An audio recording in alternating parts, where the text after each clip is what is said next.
یہ کوئی نئی بات نہیں ہے، کیونکہ الیکشن کمیشن آف انڈیا اس سے پہلے بھی کئی بار یہاں دورہ کر چکے ہیں اسی سلسلے میں کہ اب جموں کشمیر کے اسمبلی کے الیکشن کرائے جائیں گے، لیکن بدقسمتی کی یہ بات رہی کہ ملک کے آنریبل پرائم منسٹر صاحب کے اعلانات کے باوجود اور الیکشن کمیشن کے دوروں کے باوجود اور ان کی یقین دہانیوں کے باوجود ابھی تک الیکشن یہاں منعقد نہیں کرائے گئے، حتیٰ کہ honourable supreme court of India نے بھی فیصلہ دیا، ایک ڈیڈ لائن مقرر کر دی کہ 30 سپٹمبر سے پہلے آپ یہاں الیکشن کرائیے گا۔ تو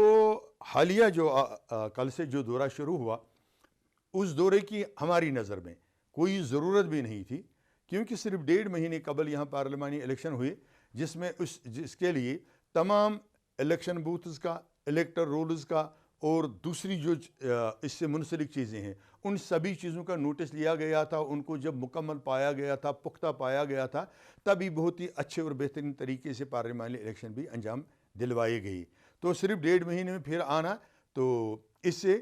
سیاسی پارٹیوں میں کئی شبہات پیدا ہوئے ہیں، لیکن ہم پھر بھی چونکہ الیکشن کمیشن کی جو کارکردگی رہی پارلیمانی الیکشن میں صاف ستھرے الیکشن کرانے میں، اس بنیاد پہ ان پہ بھروسہ کیا جا سکتا ہے اور کرنا بھی ہے، کہ امید بھی رکھنی ہے کہ آنریبل سپریم کورٹ کا لحاظ کریں گے اور جو سپریم کورٹ نے ڈیڈ لائن مقرر کی ہے اس سے پہلے یہاں یہ الیکشن نوٹیفیکیشن جاری کر کے اسمبلی الیکشنز کرائیں گے، کیونکہ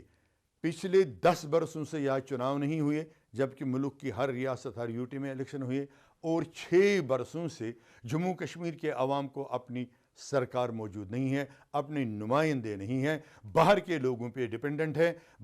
جو بھی ایڈمنسٹریشن میں اعلیٰ عہدوں پہ لوگ ہیں وہ سبھی جموں کشمیر کے باہر کے لوگ ہیں، اور یہاں کے لوگوں کا استحصال کیا جا رہا ہے۔ ہمارے جو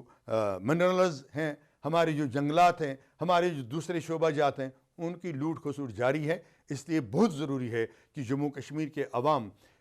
کے جو جذبات مجروح ہو گئے ہیں، جو ان کو استحصال کیا گیا ہے، اس کو ختم کر لیا جائے، اور کم سے کم ملک کے پرائم منسٹر صاحب کی اس یقین دہانی، اس اعلان کا پاس رکھا جائے کہ ہم دل کی دوریوں اور دلی کی دوریوں کو جموں کشمیر کے عوام کے